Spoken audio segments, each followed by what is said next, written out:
Ser podcast. We've been gone for such a long time that I'm almost afraid to go home. A long road is a long, dragged out imagination where things can go wrong, but we keep rolling on.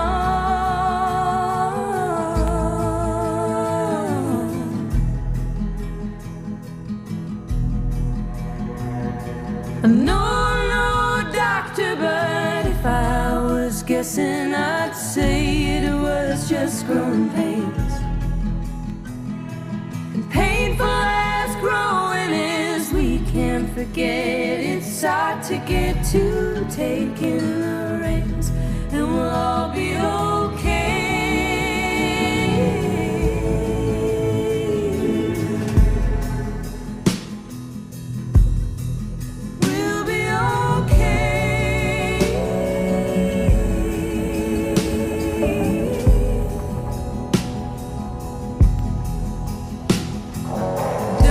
Trails can lead you to a golden road, I've been told. Can't remember who it was or all she spoke. Will the pain for thoughts leave me broke? 'Cause everyone's around and I'm still alone. Everyone's around right now and I'm still alone. Juanjo Millas, buenos días. Buenos días, Javier. Estaba pensando que, claro, el otro día decía, estuvimos en la presentación de tu libro y estaba también Jordi Évole y decía que siempre te saludo en el mismo momento, y ahora mismo cuando te he saludado digo, joder, es verdad. Pero claro, es que tengo que respetar el estribillo. Siempre, no me había dado cuenta, siempre es el mismo punto de la canción. Siempre es después del estribillo. No me había dado cuenta. Es que a mí me duele mucho cortar además una canción tan bella, ¿verdad? Sí, sí. Qué bellísima. Bueno, vaya semana, ¿eh? Sí, vaya. Bueno, pero bien porque lo hago todo despacio. Bueno, no estoy seguro. Sí. A ver, ¿qué me has visto hacer? Hombre, ¿y cuándo fue la presentación? ¿El miércoles lo hicimos? El miércoles sin la víspera de... El miércoles. No, hombre, ahí es una hora muy rápida. Bueno, pero hablamos despacio. Sí, hablamos despacio, pero es como que de repente todo se precipita y culmina en un acto, ¿sabes? Sí. Pero fue, o sea, el acto fue una conversación. Sí, pero con Evo, estuvimos contigo, y luego tú firmando libros también rápidamente porque había un montón de gente. No, pero te aseguro que es que mira, yo creo que te conté hace años y estoy haciendo muchas cosas, pero yo le digo a la editorial, todas despacio, no me hagáis correr, ¿no? Porque no siempre lo consigo, porque yo a veces también me acelero y entro, pero enseguida digo, cuidado, bajo, despacio.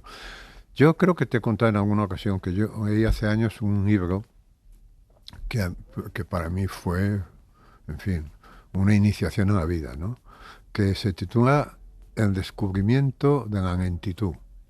A no confundir con otro que se llama Elogio de la lentitud, que creo que es un libro de autoayuda que yo no conozco, pero El descubrimiento de la lentitud, que es de un autor, creo que sueco, o noruego, no, creo que sueco, se llama Sten Nadoni, como dice fatal. Bueno, El descubrimiento de la lentitud es una biografía novelada de un explorador del Ártico, y que es muy famoso, que fue muy famoso, ya no me acuerdo cómo se llamaba. Y este hombre, cuando era pequeño, este hombre nació con un problema que consistía en que veía las cosas como una micra de segundo después de que ocurrían, ¿no? Es decir, que él, por ejemplo, no podía jugar al balón, a la pelota, con los demás niños cuando era pequeño, porque cuando él veía la pelota ya había pasado. O sea, todo lo veía un poco después. Y esto le hacía, no podía, yo qué sé, saltar a la comba, no sé. Y esto le convirtió... A todo llegaba tarde. A todo llegaba un poquito tarde, pero fíjate que llevar una micra de segundo con diferencia al mundo puede ser mucho. Fíjate, por ejemplo, piénsalo al contrario. los que van una micra por delante. Pienso en el fútbol, por ejemplo. El tenis. Es el caso, por ejemplo, de Messi, a lo mejor, ¿no? Tú sabrás. No, vamos, como que yo he visto a lo mejor regatear un par de veces, o este chico ahora que hablan tanto de él, Yamin Yamal, ¿no? Pues, Creo que has invertido las iniciales, pero es igual. o Yamin. Lamine Yamal. Pero que es muy... Bueno, pero, o sea que si tú consigues ir un segundo por delante de los demás, claro. Bueno, pues este chico, del descubrimiento del Ártico, claro, tenía fama de torpón, no podía jugar a los demás juegos y tal, porque todo pasaba por su mirada y por su pensamiento un poquito más tarde, seguramente ni siquiera un segundo, ¿no? Que por los demás. Y sin embargo, esto que parecía, o sea, el mundo iba muy deprisa, la realidad iba muy deprisa para él, ¿no? Porque lo que puede ser un segundo, ¿eh? Es que un segundo es uno Mississippi. Es mucho, ¿eh? Bueno, pues esto que en principio era un defecto, lo convirtió en una virtud. Y esta lentitud, cuando él dirigía el barco que estaba explorando el Ártico y tal, fue lo que le salvó, lo que le hizo convertirse en un buen explorador, ¿no? La lentitud. Y entonces esto, y ese libro me puso todo patas arriba, porque yo sabes que yo soy más bien de temperamento ansioso, ¿no? Y me ha costado mucho, bueno, hemos comentado muchas veces, ¿no? Que en la vida de mucha gente, el único objetivo... ¿Cómo se llama este escritor que a ti te gusta tanto, norteamericano, el de tenis? David Foster Wallace. David Foster Wallace. David Foster Wallace es un caso, si tú leíste en la biografía, Sí. es un caso que a mí me parece paradigmático. Yo me identifiqué mucho con él cuando la leí. No me digas eso porque acabó colgado de una viga. Claro, porque este hombre, todo lo que hizo en la vida fue para combatir la ansiedad. O sea, él no escribía para ser escritor, ni para triunfar, él, si ves en la biografía atentamente, ves que el único objetivo de su vida fue acabar con la ansiedad. Y al final solamente pudo acabar con ella colgándose de una viga en el garaje de su casa. Pero no tuvo otro objetivo, ¿no? Y escribir fundamentalmente. Bueno, pues a mí este libro de descubrimiento me puso todo patas arriba precisamente porque leyéndolo entré en una especie... A mí hay libros que me influyen, cuya lectura me influye mucho. Ya leyéndolo, yo me iba estando tranquilo, porque a veces yo también he cometido el error de leer con ansiedad, ¿no? Y leer con ansiedad es espantoso, ¿no? No puedes hacer nada. Y entonces, bueno, siempre que entro en una etapa así de prisas y tal, siempre digo, tranquilo, ponte a hacer un sofrito y piénsatelo. Por eso a mí me gusta tanto fregar los cacharros, por ejemplo, o hacer sofritos, porque son actividades que son como de pararte. Es decir, hazlo bien y estate parado. Y entonces, en esta promoción que estamos haciendo, pues yo no tengo la sensación de haber corrido. A ti te gusta tener el calendario muy bien estructurado. Sí. Y yo creo que una presentación de un libro como este, con todo lo que lleva de estrategia empresarial también, a ti más que agobiarte te tranquiliza, porque te resuelve el calendario. Sabes lo que tienes que hacer en cada momento. Sí, porque la agenda está muy... A mí la rutina, siempre hemos dicho, me ordena mucho la vida. Además... Tú habrías sido un buen jefe de departamento. Bueno, era mi aspiración. Ya lo digo en la novela en algún momento, ¿no? Yo, que un jefe de departamento. En Iberia había muchos jefes de departamento.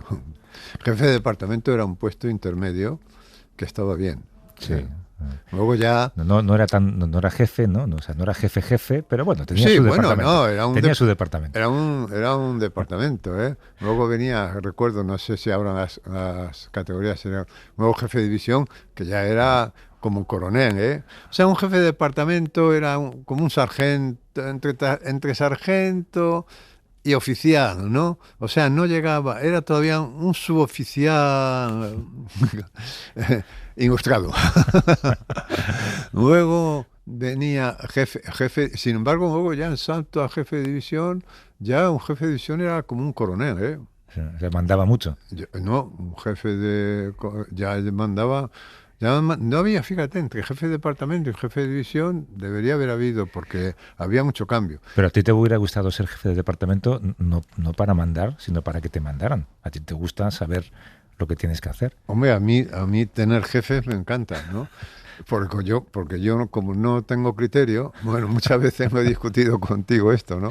Cuando no hemos llegado a un acuerdo sobre algo y tal, digo, bueno, tú eres el que tiene criterio, ¿no? Y también me acabas de decir hace un rato, ¿qué me has dicho? Ya sé, ¿cómo me gustaría saber decir que no como tú? Como tú, porque tú, es verdad que tú eres un artista diciendo que no, ¿no? Bueno, yo si algo no me gusta digo que no. O sea, algo Ya, no quiero hacer. bueno, digo que no. pero A ti te cuesta mucho decir que no. Pero Javier, para eso, o sea, si algo no me gusta, digo que no, hay que tener una seguridad que tú no sé dónde la has sacado, saliendo de Usera. Porque no la tengo, además. Pero hay que tener unos principios, no una seguridad. No. Tú es que no sabes decir que no. No es una cuestión A ti te no, cuesta mucho quedar mal con alguien. me cuesta mucho decepcionar. Sí. Sí, además que temo que si digo que no, ya mi vida se convertirá en una cadena de noes. ¿No? Bueno, ya digo que no a muchas cosas, ¿no? Pero pero a mí me admira. Bueno, pero yo no digo que no, sobre todo por esto que te digo de ausencia absoluta de criterio.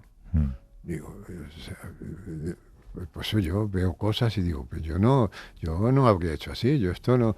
Pero claro, digo, bueno, ¿y quién soy yo si yo no tengo criterio ninguno, ¿no? Yeah. Y en las discusiones bueno, hace poco tuvimos un programa un poco complicado, que yo discutí mucho con Paqui y tal, porque no sabíamos, bueno. Y finalmente yo le dije a Paqui, oye, ¿aquí quién tiene criterio? Y que dije yo que no, ¿no? Seguramente dije y tú que dijiste que no. Vale. Y bueno, y llevaba razón. Bueno, pues sería de casualidad seguramente. Llevaba razón. Bueno, oye, la semana, digo, complicada. ¿Cuántas entrevistas esta semana has dado? No sé. Has perdido la cuenta ya por completo, ¿no? Mucho. ¿No te da rubor invitar a periodistas a tu casa? Porque lo hiciste con Televisión Española la semana anterior. No, la gente quiere ir, la verdad es que no. ¿No? No. ¿No es como un reducto ahí de privacidad que no te gusta que entren? No, pues ya estoy acostumbrado. Como además, llevo tantos años y tengo mi guarida, y normalmente las cosas se hacen desde mi guarida, que es de donde yo escribo. No, pero también es la falta de criterio. Dicen, oye, nos gustaría rodar en tu casa. Y digo, pues está, ahora será que está bien. Cada vez que te lo pregunten vas a pensar qué diría yo. será que está bien, ¿no? Yo diría que no. No, pero yo muchas cosas digo, no he llegado a eso de qué diría Javier, si diría así o no, pero cuando voy a hacer una cosa que es complicada, digo, ¿cómo haría Paqui? Porque Paqui es muy buena productora, y entonces yo llegaba a la conclusión de que la vida es una producción. Hombre, claro. La vida es una producción. Claro, lo que pasa es que la vida es una producción en la que el productor eres tú. Quiero decir que ya a mí se me ocurre una idea, le pongo un WhatsApp a Paqui y Paqui enseguida pone una idea en la que hace falta un cocinero chino cojo y tuerto. Y le digo a Paqui, tengo una idea en la que hace falta... Y Paqui se pone a buscar y a los 2 días, al día siguiente dice, tengo ya el cocinero tuerto, pero no es chino. Bueno, pero bueno, o sea que los programas como estos necesitan productores, guionistas. Igual que la vida. Sí, en la vida es una... Hombre, pedir una cita médica, por ejemplo, es una producción. Es una producción, sí, claro. Una reclamación. Pero la vida es una producción y un guión. Lo que pasa es que no somos conscientes del guión porque nos vamos dejando llevar y tal, pero de lo que no me cabe duda, del guión, bueno, con el guión podríamos hablar más, pero de lo que no me cabe duda es de la producción. Y es una producción complicada, ¿eh? Es lo que tú dices, que de guardar una cita con el médico, ¿no? Mm. Pues ya es O, una o, producción. fíjate, tu testamento. Ya. Es una labor de preproducción absoluta, ¿no? Sí, sí. En En otro día, cuando os invité a comer a Jordi Evo Gayati, digo, ay Dios mío, ¿dónde les llevo? Esto es producción. ¿Dónde les llevo? Porque ningún restaurante me parecía que estaba a vuestro nivel, Será posible. ¿no? Y decía, ay Dios mío, ¿dónde les llevo? ¿Dónde les llevo? Pero ¿Sabes cómo lo resolví? Llamando a Paqui. Llamando a Paqui. Y Paqui dijo, enseguida, me dijo, tal sitio. Pero entonces a ti te hace falta un guionista. A mí me hace falta, ¿sabes? Que te lo he contado, cuando, me parece que hablamos de ello en un programa, cuando empezó el Gran Hermano, que a mí los primeros programas de Gran Hermano me fascinaban. Bueno, perdona, yo creo que fascinaron a todo el mundo. Yo estaba fuera de España, pero recuerdo que cuando hablaba con Carlos Llamas me contaba el último episodio de arriba a abajo. Estaba fascinado, ¿no? Fascinado con Gran Hermano, sí. Claro, pues a mí me fascinaban los primeros. Y te conté que me hablaba mucho con Fernando Colombo, que estaba loco por ese programa. Bueno, el caso es que un día sale hablando uno de los que habían salido de la casa, creo, y hace una entrevista. Y la leo y dice, claro, es que a mí mi guionista me dijo, digo, ostras, tenían guionista.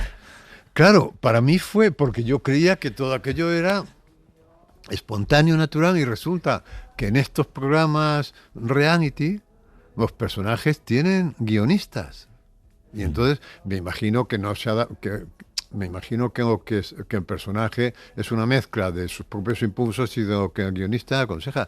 Pero tener un guionista, o sea, levantarte de la cama y tener un guión y una producción, claro, de lo que va a ser tu día, ¿no? De lo que va a ser tu día, porque, claro, volvemos con esto al show de Truman. Al show de Truman, que tanta fascinación me produce a mí, porque yo no habría salido. O sea, yo no habría salido... Si te dan un guión, decorado. Tú lo coges y te ajustas al guión, ¿no? Yo no habría salido de aquel decorado, donde todo estaba ordenado, donde, en fin, me habían implantado una memoria, tenía un padre que no era mi padre, ¿qué tal?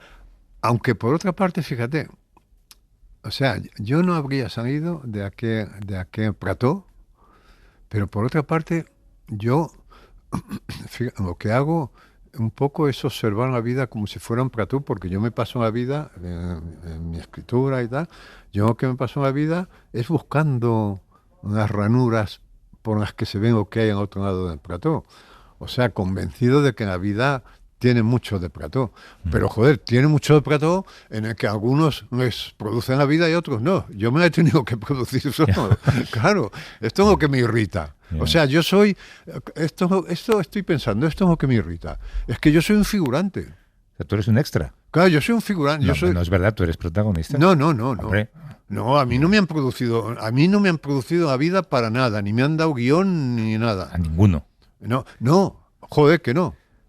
O sea... Hombre, desde el principio mismo, mira, esta mañana o anoche leía un reportaje en el New York Times que ha juntado a madres que no quieren tener hijos con sus propias madres. Y entonces un argumento que siempre les echaban en cara es: tú nunca me preguntaste si yo quería existir. Si yo quería venir a este mundo. Claro. Tú siempre vienes sin guión. No, bueno, pero La base de la existencia. Pero hay gente que nace... claro, no opino, no. Estás pensando en privilegios. Estoy pensando en privilegios, claro. O sea, quiero decir... bueno, la princesa Leonor, fíjate... Producción y guión a tope. No, eso tiene la vida absolutamente guionizada. Sí. Producción y guión a tope. Otra cosa es que ella se rebene contra ese... Su abuelo seguramente tenía un guión y se salió del guión, ¿eh? Bueno, su abuelo fue actor de su propio guión, ¿no? Su abuelo es esto que yo hablo un poco también en un libro de esto, que encarna un poco la figura esta del héroe y el traidor, que es una figura que viene de la Grecia clásica, ¿no? Que es traidor y héroe simultáneamente, pero hasta el punto de que no se puede, dicen algunos, que no se puede ser traidor sin ser héroe, ni héroe sin ser traidor. O sea, este hombre traicionó a todo el mundo. Pero, ¿cómo pasará? Juan Carlos traicionó a todo el mundo. Bueno, empieza con ese suceso desgraciado que mata asesinato de su hijo, a su hermano. Asesinato no, Que, ¿cómo se llama? Sería homicidio involuntario. Que ni hablaríamos de no ser porque, esto lo cuenta Pilar Urbano muy bien documentado en un libro, ¿no? No hablaríamos de él porque es un suceso muy desgraciado, de no ser porque, si tú recuerdas, el padre, don Juan, en el funeral, con el cuerpo presente del niño, se vuelve a Juan Carlos y le dice: júrame que no lo has hecho adrede. O sea, que es tremendo, ¿eh? Es tremendo. Bueno, Juan Carlos mata a su hermano, traiciona a Franco, traiciona a su padre, a su mujer, traiciona a su mujer, y traiciona a los españoles. Pero ha quedado una cosa de que trajo una democracia. Entonces, es un héroe y un traidor. Y la cosa es, ¿se puede ser héroe sin ser traidor? ¿O todo traidor tiene algo de héroe y tal? Y esto es es un asunto interesantísimo, porque es un asunto de intruso. El intruso es un héroe el que se consigue introducir, por ejemplo, yo qué sé, en una banda criminal, confidente, que se consigue introducir. Claro, es un héroe para los suyos. Es un traidor para la Pero banda. es un traidor para la banda en la que se incrusta. Es un asunto... Total, que tú quieres un productor, básicamente. Yo quiero un productor y un guionista. Un guionista. ¿Has hecho testamento tú, por cierto? Yo sí. Es la mayor aproximación a un guión que haces de tu vida, ¿no? No, es un ejercicio de responsabilidad, ¿no? Hay un momento de... Es una preproducción. Bueno, sí, quieras que no. Hombre, no, sí, yo no soy absolutamente inútil en las labores de producción. Vengo produciéndome mi vida y tal, pero te digo... Es agotador. Es agotador. Agotador. Con gran esfuerzo. Hay que llevar el coche a ITV. Sí. Oye, que tienes encima de la mesa el libro del que hablamos ayer, el de Pino Aprile, el nuevo elogio del imbécil. El elogio del imbécil, fíjate, sí. que me llamó la atención a la entrevista. Lo tengo que leer porque en la entrevista no la entendí. Me pareció muy sugerente todo lo que decía, pero hubo cosas que se me escaparon, claro, porque una entrevista.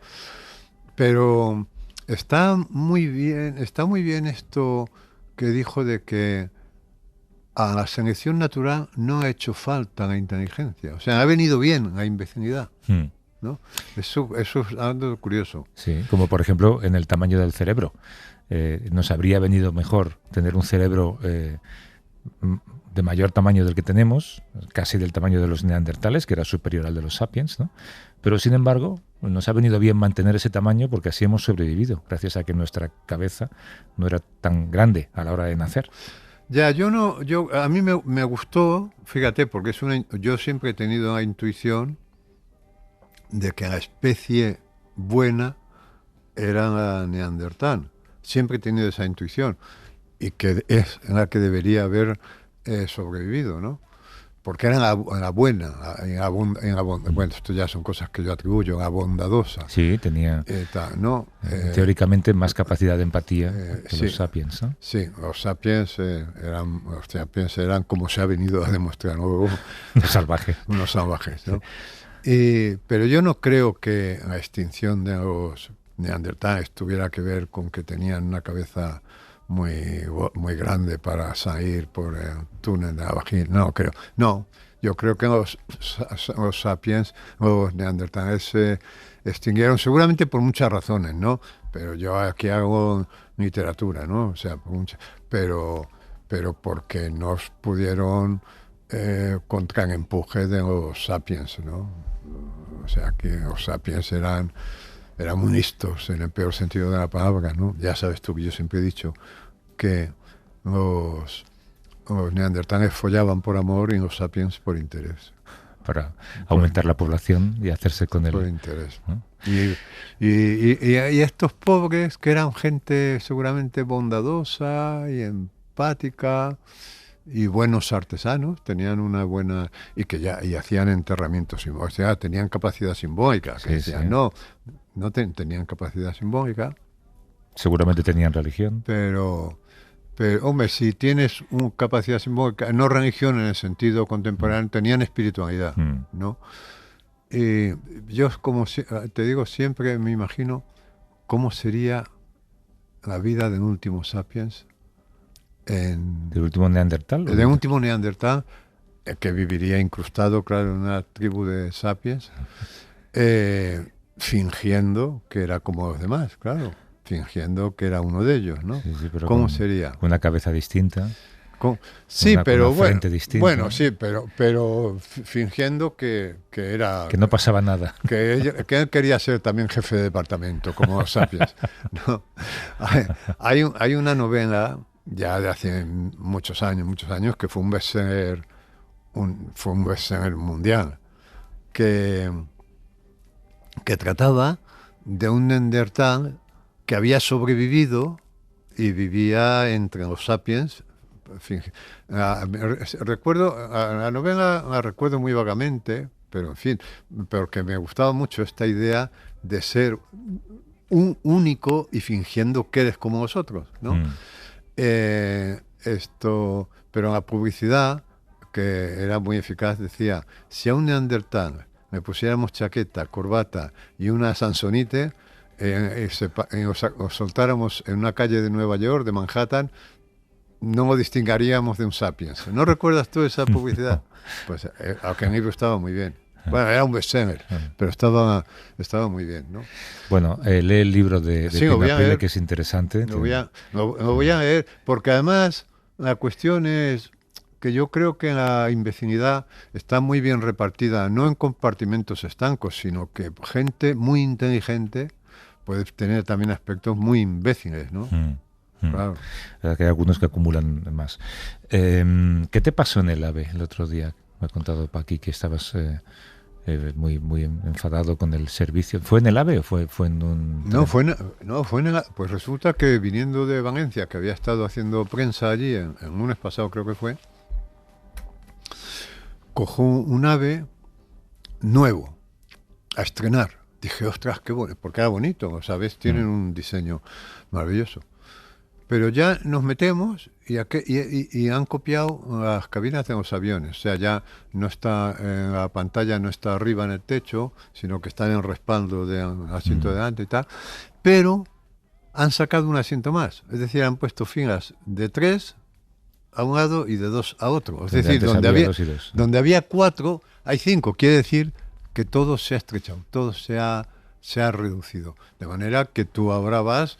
O sea, tú antes en el AVE, ¿tú te acuerdas que yo fantaseé hace años incluso con tomar el AVE de oficina un año Sí, y escribir una novela, sí. yendo de Barcelona a Madrid? De hecho, cuando lo contaste, nos escribió alguien de Renfe Sí. ofreciéndote... Bueno, pues yo fui, o sea, a Valencia fui por la mañana y volví por la tarde. Y fui por la mañana en un AVE antiguo, con un asiento ancho, una mesa que te permite poner el ordenador y el café, que te permite leer el periódico, cómoda y que te permite leer, ¿no? Bueno, que era un AVE antiguo. Vuelvo y me encuentro con este en el que yo no había montado todavía, ya te digo, 5 asientos, con lo cual han ido quitando centímetros, como han hecho en los aviones. Este es el modelo, ¿no?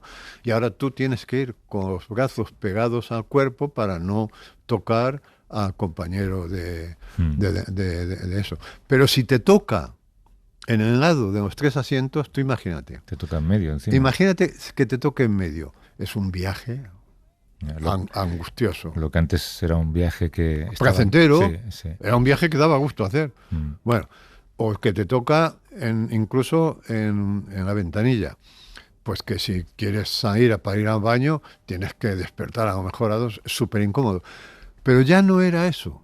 Ya no era eso, que eso ya es grave, porque dices, joder, en todos estos años, ahora tan tarde, cuando nos hemos acostumbrado a que el AVE era un servicio estupendo, ahora empezáis a llegar tarde, a hacerlo todo mal, y encima nos quitáis espacio, ¿no? No era solo eso, Javier, era que el ruido es infernal. No sé si estos trenes están más baratos, Han ahorrado en cristales. han algo. ahorrado, pero están mal aislados y todo suena. Es como una batería. Las puertas que separan la plataforma del vagón están mal ajustadas, tracteando. O sea, da la impresión de que va perdiendo tornillos. Un ruido infernal, algo de batidora, total, que no pude ni leer, que leer es uno de los placeres bueno, voy a estar aquí 2 horas. No, porque te volvías loco del ruido y luego a estrechez, claro. Y yo pensé, pero bueno, esto me acordé perfectamente de cuando se desreguló el tráfico aéreo. Que decían, esto va a ser maravilloso, porque al entrar más compañías, al no tener el monopolio de una compañía y tal, todas van a pelearse por tratar bien al cliente, que parece que es un argumento lógico, ¿no? Pues es lo contrario. Todas se pelearon por ver quién trataba peor al cliente, es decir, que si una dijo, yo voy a quitar la comida, la otra dijo, yo el desayuno, y la otra dijo, yo la cena. Ni desayuno, ni comida, ni cena. Luego una dijo, yo voy a estrechar el espacio entre asiento y asiento. Dice, pues yo en otro, pues los míos van a ir de pie. O sea, que compitieron efectivamente por ver quién trataba peor al cliente, y hoy el viaje en avión es un espanto. Hay una teoría, yo te lo contaba el otro día, hay una teoría económica nacida en Estados Unidos que sé que se enseña en las escuelas de negocios y que se llama la mierdificación.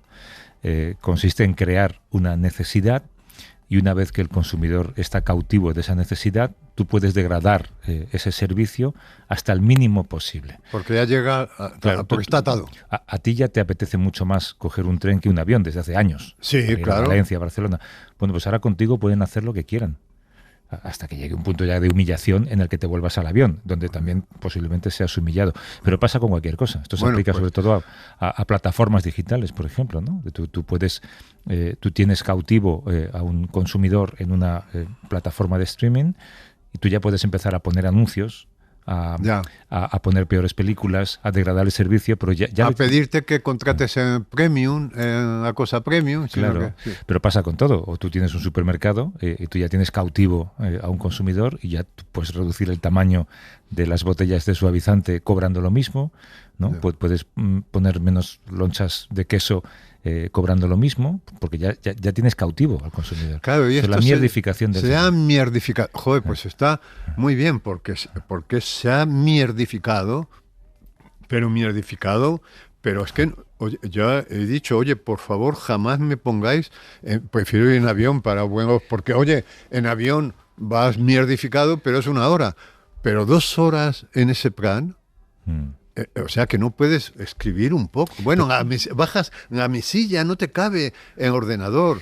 La pregunta es, ¿cuántos viajes te hacen falta para acostumbrarte, para pensar que ese es el nivel habitual del servicio? que esto es la vida, ¿no? Y luego hubo una cosa que me sorprendió también, porque claro, como en la pantalla esta imita a de los aviones, hay un botón al que aprietas y te va diciendo por dónde vas. Sí. Y al final, mire, y habíamos recorrido 197 kilómetros. Y habíamos tardado 2 horas. O sea, 100 kilómetros por hora. ¿Qué alta velocidad es esa? Digo yo. Seguramente lo que te están vendiendo no es el trayecto, no es llevarte del punto A al punto B. Lo que te están vendiendo es que veas los anuncios que se ponen en esa pantalla. Esto forma parte de la teoría esta, ¿no? Tú eres el producto, no eres el consumidor. Y a ti te venden a un servicio. Yo soy el producto. Oye, pero me encanta mierdificación, porque es que es exactamente eso. Lo han mierdificado de un modo atroz. Luis Enrique Alonso, ¿cómo estás, Luis Enrique? Buenos días. Hola, buenos días. ¿Qué tal? Luis Enrique es sociólogo, especializado en sociología económica y de consumo. Esto que decía Juanjo, ¿no? Se supone que la libre competencia debería servir para ofrecer una mejora constante de los servicios por comparación con otras compañías, pero sin embargo la sensación es que los servicios empeoran, ¿no? Claro, bueno, lo estabais sugiriendo vosotros. El tema de la desregulación ha generado procesos de competencia a la baja que lleva a la degradación, que lleva a una fragmentación muy poderosa y a un sobrepago y un sobrecoste por cualquier servicio que no sea el radicalmente básico. Y bueno, pues lo único que hemos conocido pues es esta mierdificación, que yo creo que tiene más aspectos que la propia competencia mercantil. También es una idea de estilo de vida, que hemos pasado de un estilo de vida mucho más lento, más de clase media, más de servicios medios. El momento de oro de la sociedad de consumo, cuando llegábamos y tenía un cierto, digamos, nivel de comodidad, de confort, ¿no? Yo he viajado en aviones donde te daban todavía servicio en vajilla, ¿no? Y tal, en Air France, me acuerdo, uno de los primeros vuelos de mi vida, y ahora lo único que tienes es alguien que hace sorteos monstruosos y cosas así, ¿no? Yo creo que eso también es un estilo de vida, en la que no solamente el productor produce el producto, sino que produce también al tipo de consumidor, ¿no? Estamos producidos. Esta idea que estabais hablando del productor, bueno, pues realmente la oferta ahora es un productor de consumidores, y este productor de consumidores lo que hace es llevar digamos, su nivel de beneficio a máximo en cualquiera de los segmentos que esté considerando, ¿no? Y entonces, bueno, pues lo que decía Juanjo, ¿no? Ahora estamos viviendo con los trenes lo mismo que se ha vivido con los aviones, y el modelo este de reducir y tal, del low cost, de la producción low cost, siempre está ideológicamente parapetado o defendido por la idea de que así viajará más gente, esto será más democrático, esto será más general, es un beneficio, es el progreso, y lo único que sabemos es que hay niveles de saturación en donde la mierdificación esta que decías tú, Javier, y que está muy bien, ¿no? No deja de tener también un componente muy degradador para los que tienen que tomar la mierda, porque muchas veces la mierda hay que hacerla casi obligatoriamente, ¿no? Y en ese sentido, bueno, pues lo que vemos es que se ha dado una auténtica revolución del bajo coste, que también ha sido una revolución de los malos servicios, ¿no? Si encima la intervención estatal está considerada una intervención siempre aberrante, hay que dejar la competencia libre, la supuesta libre competencia, pues el lugar es donde estamos, y donde estamos es que nuestra nostalgia de clases medias con servicios cómodos y relativamente rápidos, relativamente lentos también, pues se ha convertido por una situación en la que estáis hablando los dos, y que yo solamente puedo constatar en las investigaciones que hemos hecho, pues una situación de rapidez, de velocidad, no de una velocidad impuesta, pero también en ese sentido han creado una necesidad, como decíais muy bien, de hacer un montón de viajes inútiles, un montón de turismo degradado y tal, que significa también un cierto éxito mercantil del modelo, que desde luego no es un éxito ecológico ni es un éxito social. Pero hay un argumento perverso en esto que dicen las compañías, ¿no? En esto de que es que democratizamos el servicio, es que ahora puede viajar todo el mundo. Claro, es un argumento populista.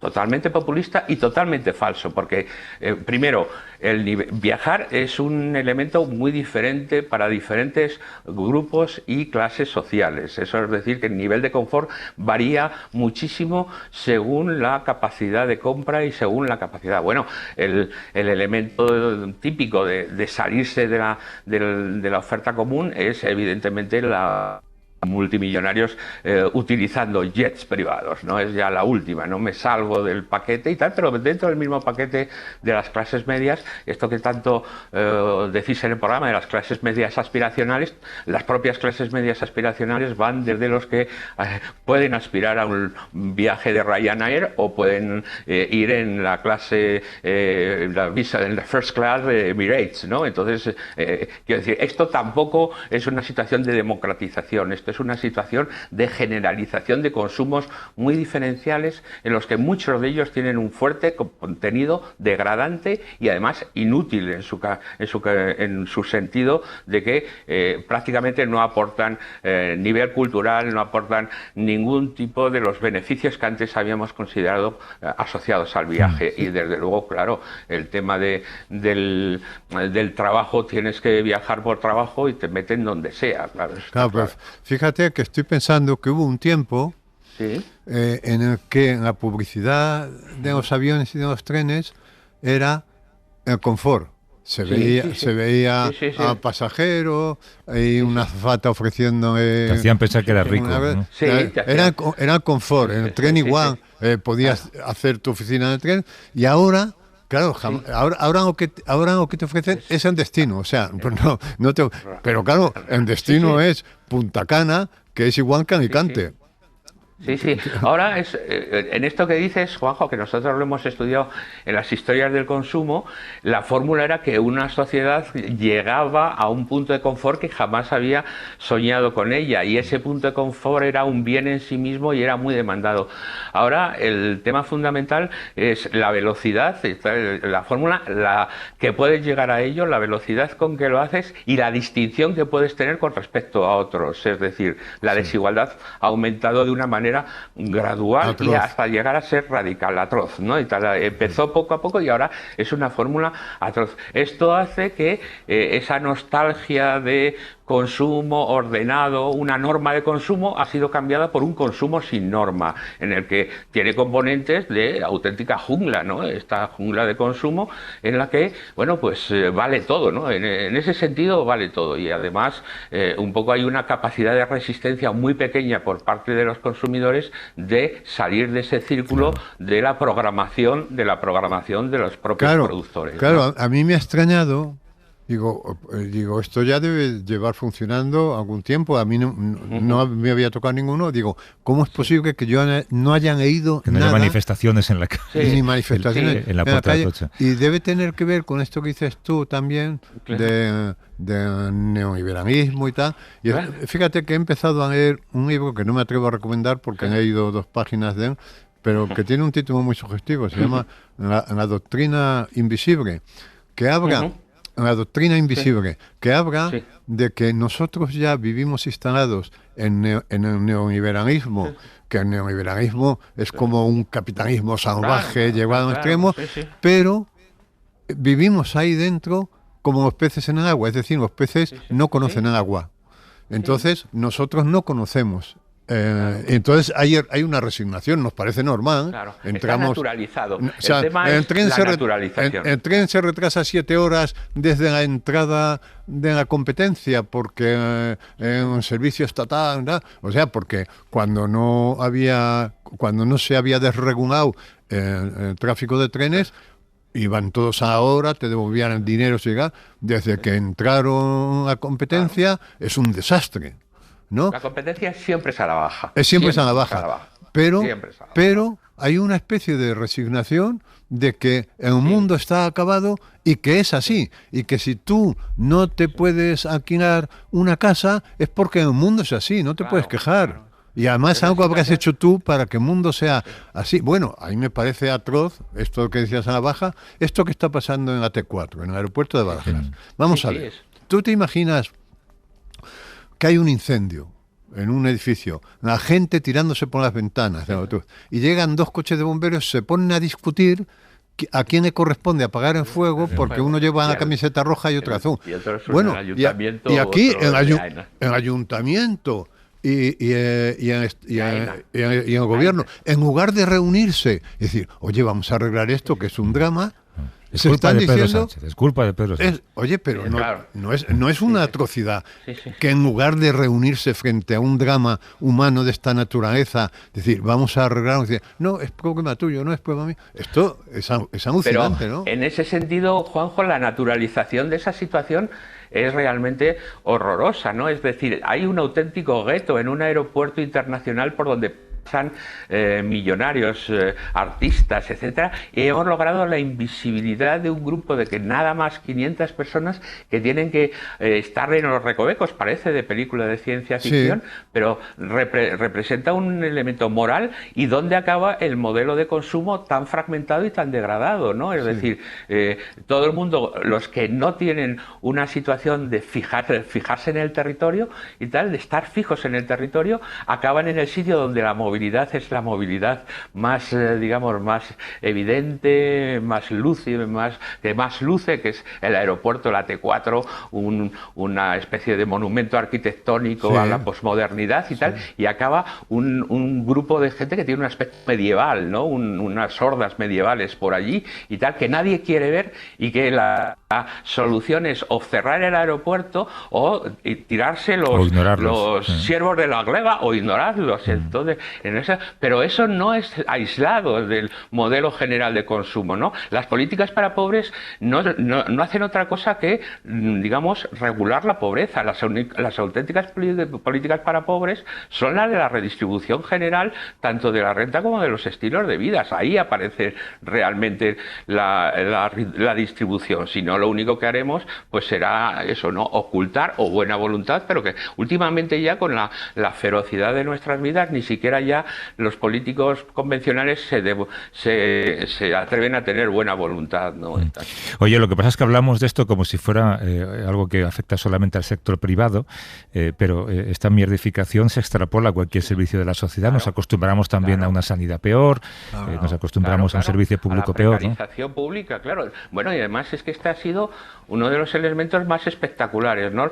El Estado keynesiano de posguerra estaba ahí para desmercantilizar y que generaba grandes espacios en la sociedad donde la ley del valor o la ley de la oferta y la demanda no tenía sentido porque estaba regulada, etcétera, por un pacto social. Los últimos años el Estado ha sido uno de los principales remercantilizadores y ha creado espacios para el beneficio privado, y esto además en forma de discursos, de iniciativas, de darle grandes cantidades de obra pública a empresas privadas, de subcontratación, y luego esto que tú dices, Javier, que es directo, de precarizar el mercado de trabajo de los propios funcionarios, donde ya muchos de ellos no son ni funcionarios ni nada, ni tienen un trabajo fijo, son tan inestables como los inestables mercantiles, con lo que el tema hay que tener en cuenta que, bueno, yo siempre digo que en la posguerra los partidos socialdemócratas, bueno, pues eran un poco la égida, ¿no? El modelo, pero los partidos demócratas cristianos hacían políticas casi demócratas cristianas. A partir de los años 80-90, en la era esta que llamamos muy inestablemente también neoliberalismo, los partidos socialistas también han hecho políticas neoliberales, es decir, que el tema de nuestra situación civilizatoria va mucho más allá del puro turno de partidos políticos, ¿no? Luis Enrique Alonso, que es sociólogo especializado en economía y consumo. Gracias, Luis Enrique. Cuídate. Un abrazo. Y soy lento y figurante. Como Juanjo. Venga, hasta luego. Venga, Hasta luego. más quisiera. Un abrazo muy fuerte. Hasta luego. ¿Cómo se llama el libro, dices? ¿El enemigo? No, ¿cómo era? ¿El libro sobre el liberalismo? Se llama La doctrina invisible. La doctrina invisible. Y explica lo que es el capitalismo, pero dice que es que ya no hay nombre para esto, lo llamamos neoliberalismo y tal, pero esta situación que estamos viviendo es brutal porque vivimos en un espacio que no, ya te digo, el ejemplo mejor es el del agua para los peces. Los peces, a ningún pez se le ocurriría decir, oye, ¿habrá otras formas de vida?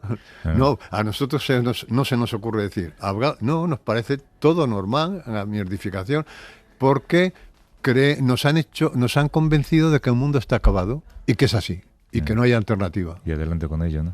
Han ganado ellos. Y han ganado, porque claro. Luego, ¿cuál es el segmento en la escala social que más crece? El de los ultra ricos. Claro. Quiero decir, esto lo pagamos todos, pero ganan unos pocos. Claro. Juanjo, hasta la semana que viene. Un abrazo. Rather cut my losses than I give myself to you. You left me in pieces with memories for two. Memories for two. Memories for two. Memories for two. Para no perderte ningún episodio, síguenos en la aplicación o la web de la SER, Podium Podcast o tu plataforma de audio favorita.